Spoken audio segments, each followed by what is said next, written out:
While I was shopping, my phone rang. It was from Kevin. When I answered, I could hear Kevin's surprised voice. "You're alive, huh? Heard your house burned down." "What?" I did hear sirens earlier, but I had no idea it was my own house that was on fire. "I heard a woman was severely burned. You okay?" "Huh? I'm shopping right now. There shouldn't be anyone at home." "What? Wasn't it you who was taken away?" The tone in Kevin's voice wasn't relief but disappointment. Kevin definitely knows something about this fire. I had a gut feeling. "I've got a lot to ask you, but that'll wait. I'm gonna go check on my house." I hung up and started running. It was the home I vowed to make warm and welcoming. And now it's gone. I've been patient all this time, but if Kevin ever meant to harm me, I won't let him get away with it. Sooner or later, people like Kevin will get what's coming to them.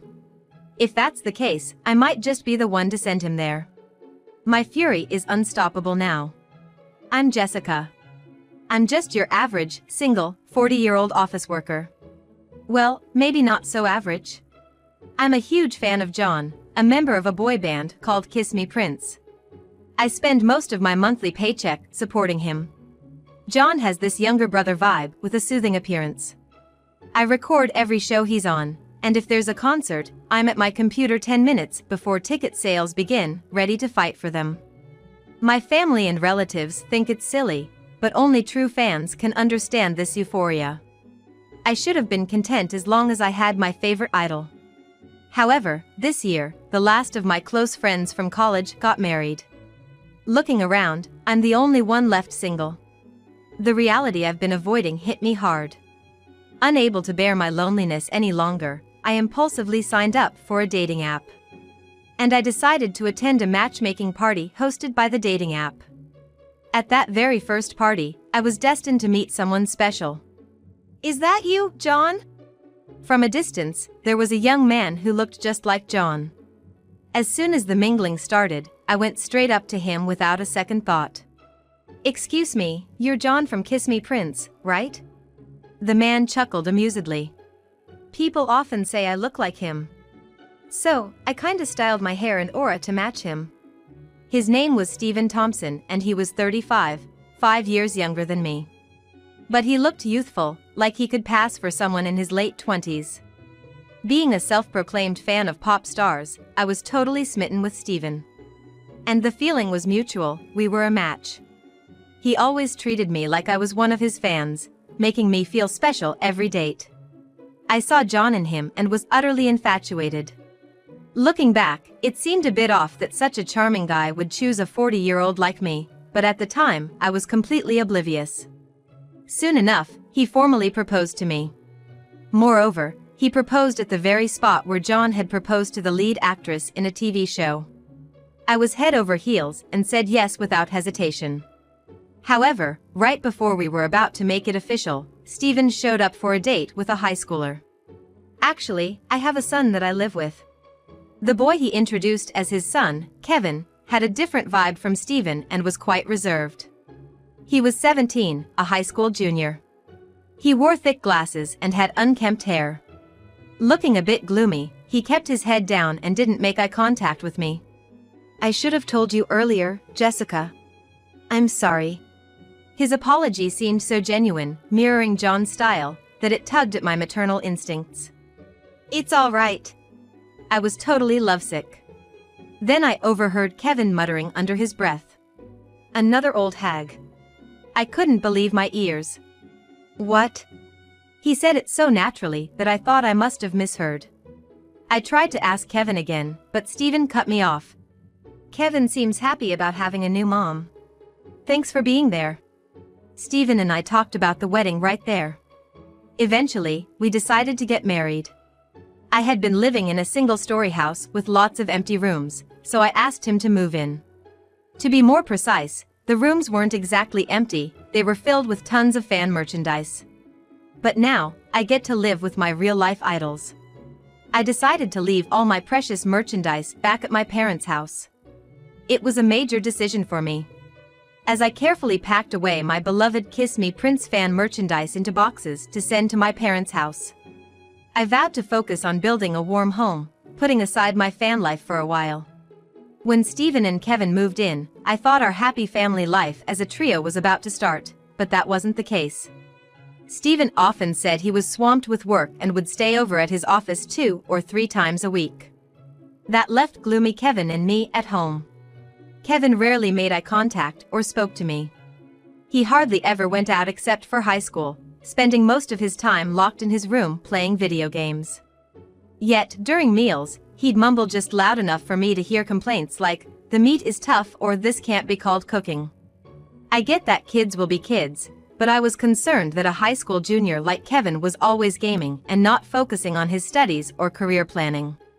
One night, when Stephen returned home late, I tried to discuss it with him. "Have you talked to Kevin about his future plans?" Stephen replied with an air of annoyance. "I'm leaving it up to Kevin. He should do what he wants." I told Stephen I hadn't seen any signs of Kevin job hunting or studying. But Stephen wasn't receptive. "Look, Jessica, can't you see? It's late, I just got home. I'm beat. Can you not add to my stress by bringing up pointless stuff?" Even if Stephen's tired, isn't he worried about his own child's future? Why am I, someone who was once a stranger to Kevin, the only one worried? I felt like that, but I didn't voice it out any further. It saddened me how Stephen, who once treated his fans so warmly, was now treating me like I was a nuisance. Then one day, Kevin unexpectedly brought a girl home. She's a quiet-looking girl wearing glasses just like Kevin. I honestly thought he wouldn't be popular, but maybe she's his girlfriend now? After eating and drinking in the living room, they whispered to each other for a while and then left the house again. Honestly, it made me more nervous than them. Until recently, I never even considered becoming a mother. Now, I wonder if I'll have to give the talk about the birds and the bees to these teenagers. My mind was full of such thoughts. So when they peacefully left, I felt a huge relief. From the second-floor window, I quietly watched Kevin and the girl walk away together. That's when I noticed her. Through the fence of the neighboring house, there was a woman glaring at me. I was so terrified that I froze on the spot. The woman then disappeared behind the fence. I wanted to consult with Stephen right away, but he didn't come home that night. Just thinking about the woman's gaze from earlier scared me, and I had a hard time falling asleep. Maybe it was the stress, but I caught a bad cold the next day. I dragged my tired body to work, did household chores while Kevin complained, and when I finally laid down at night, Stephen came home. I sat up, intending to discuss the woman I saw during the day. But as soon as Stephen saw the serious look on my face, he frowned. "Is it another complaint about Kevin?" "It's not a complaint. By the way, it seems like Kevin has a girlfriend now." At that, Stephen smiled smugly. For a moment, his smile, which reminded me of John's, comforted me. But that was until I heard Stephen's next words. "Well, he is my son after all. I did teach him all the tricks to woo easy girls." "Easy girls?" I echoed his words, and Stephen quickly added. "No, I just told him some tips on how to charm a girl he likes." He then gently patted my head. "Thanks for always working hard for me. I appreciate it." When we were dating, I used to find such gestures endearing. However, now I couldn't help but doubt. Does he think I'm an easy girl too? Was I just played? But for what reason? I'm just an office worker, not like I make big bucks or have any significant assets. After Stephen took a bath, I double-checked his wallet just to be safe, but I didn't find any suspicious receipts. Still, for some reason, I had this bad gut feeling, and my suspicion towards Stephen grew. In the end, I never got to talk to him about that woman. When I woke up the next morning, Stephen had already gone to work. As I was heading downstairs to make breakfast, I smelled the lovely aroma of sizzling sausages coming from the kitchen. This hasn't happened since we got married. To my surprise, when I entered the kitchen, Kevin was preparing breakfast for me. Sausages, fried eggs, salad, and some yogurt. He had even prepared some coffee for me. "Isn't this something? What brought this on?" Kevin replied, avoiding eye contact and speaking softly. "You've been feeling under the weather, right?" Thought I'd make you some breakfast, that's all. It was the first time I felt a warm gesture from Kevin. I'm touched. Thank you. Embarrassed or something, Kevin ignored me and dunked the frying pan in the sink.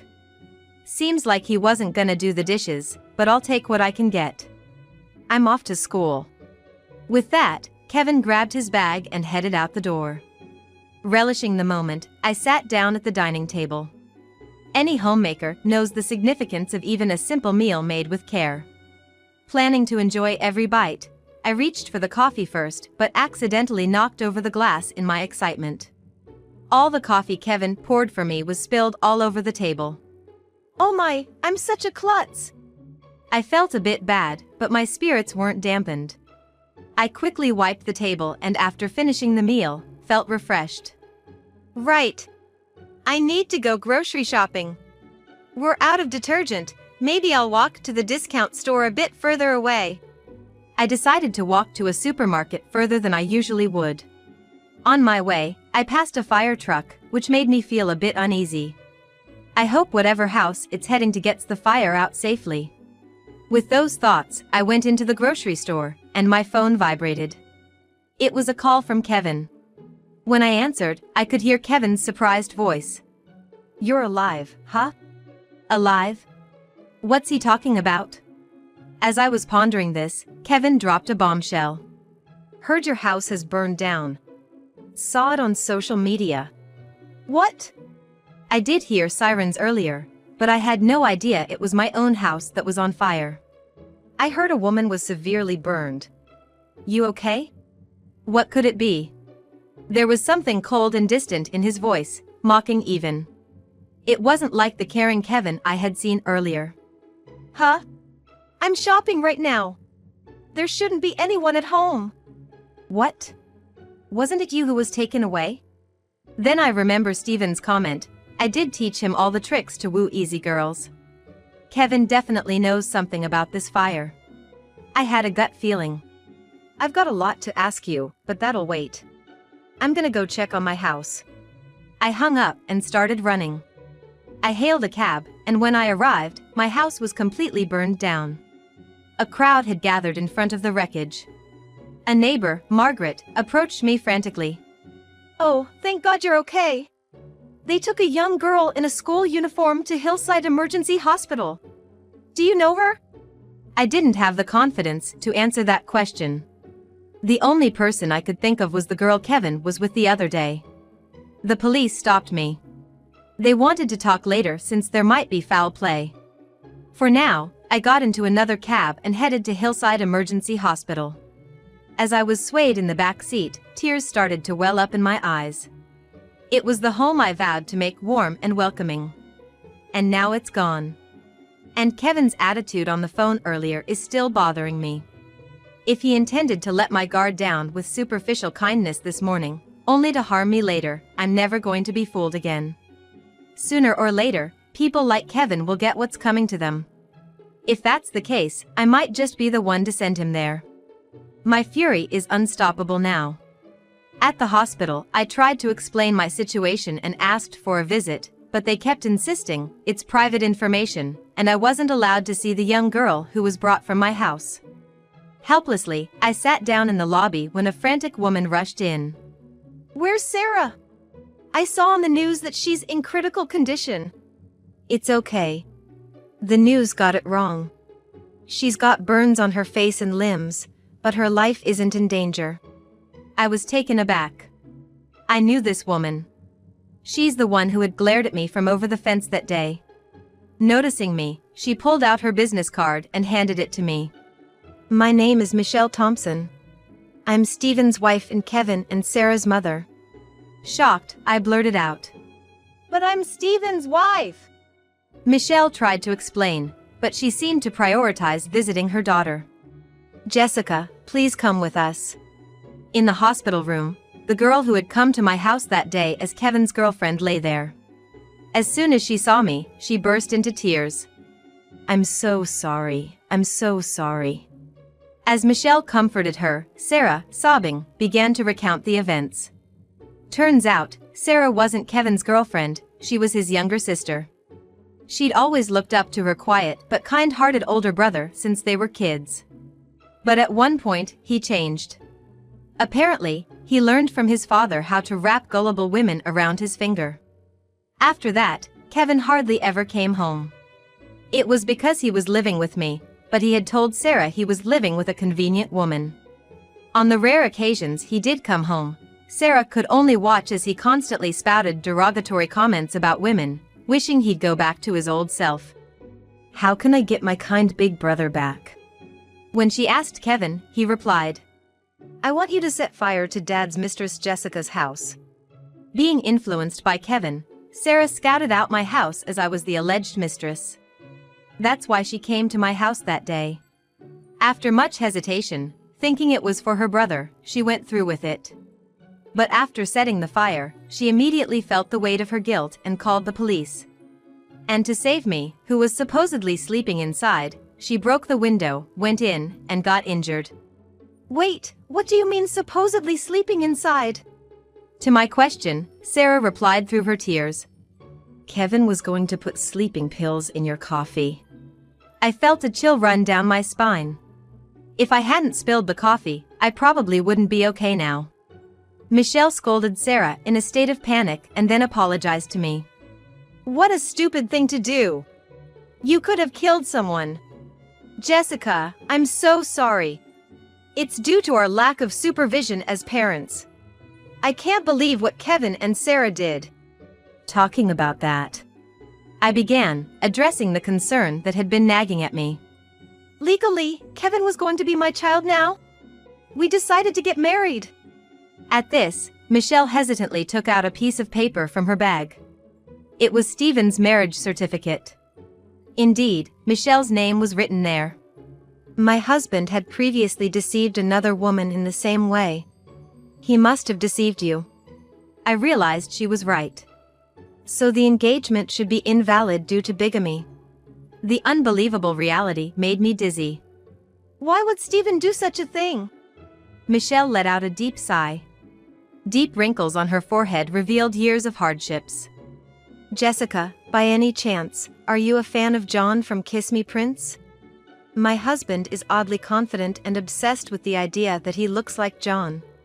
He mimics John's fashion, hairstyle, and gestures and gets a kick out of approaching and flirting with his fans. He probably can't help wanting to be adored by women like an idol. I've had enough of it." At that moment, the door to the room swung open, and Stephen, looking pale, entered. Seeing me and Michelle together, Stephen looked caught. I glared at him, anger evident in my eyes, and said, "So, we were strangers all along. You said you'd be staying at work, but you went back to your wife's house." Stephen rambled on, but I wasn't listening.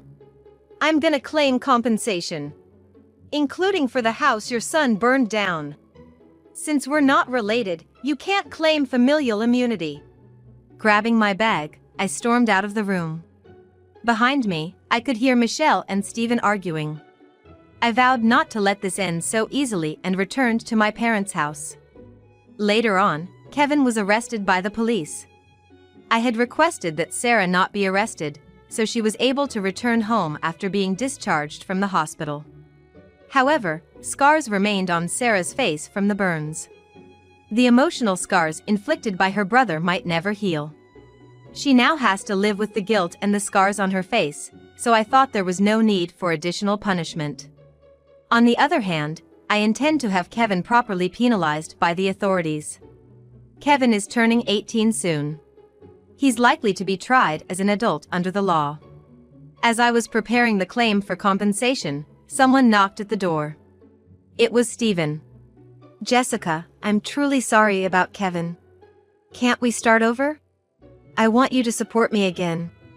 Can you give me your fan energy?" "Can you give me your fan energy?" was John's signature phrase during his concerts. Before, I would have been easily swayed. But now, it just seemed like mockery. "You're not an idol. You're just a 35-year-old man who thinks he looks like one. If you don't realize it, you're gonna keep embarrassing yourself." As I said this, Stephen's face turned red with a mix of shame and anger, and he lunged at me. "What's your problem?" You probably just saw me as a substitute for John anyway. I can't say I was entirely without fault. But Stephen, despite manipulating the situation, acted as if I was the one to blame. That's right. And I realized, you're neither John nor my dream prince. You're just a delusional middle-aged man. I handed Stephen the prepared compensation claim. The recent arson was the result of your flawed upbringing. You're gonna take full responsibility. I'll add to the claim for the time you deceived me. If not, I'll sue you for marriage fraud. Stephen came to me begging to get back together, but instead, he was hit with a counterclaim for alimony and was utterly defeated. The always self-centered Stephen, in his disappointment, left like that. Perhaps the threat of suing him for marriage fraud worked, because after that, Stephen transferred an amount greater than the usual alimony in one lump sum. This must have drained Stephen's savings. Word has it that he was also divorced by Michelle. For a while, it'll be tough for him to maintain that idol-like hairstyle and fashion due to being broke. As for Kevin, he was tried as an adult under the penal code and was sentenced to prison. During the trial, with his obstinate attitude showing no signs of remorse, he seemed to blame all his crimes on me. That probably didn't sit well with the jury, leading to an even heavier sentence than usual. Of course, he was expelled from high school. Kevin's wrongdoings became well known in the community, and it's unlikely he can continue to live there after he gets out. In the evening, I bought a few flashlights and headed to the park. Fashionably dressed girls were there, waving their hands and glow sticks, eagerly waiting. Today was the much-awaited Kiss Me Prince concert day. I pulled out my old fan merchandise and resumed being an active fan. Going to concerts with female friends I got close to through fandom activities is now the highlight of my life. Having an idol out of reach is what makes it exciting. Vowing never to make the same mistake again, I was off to the concert venue.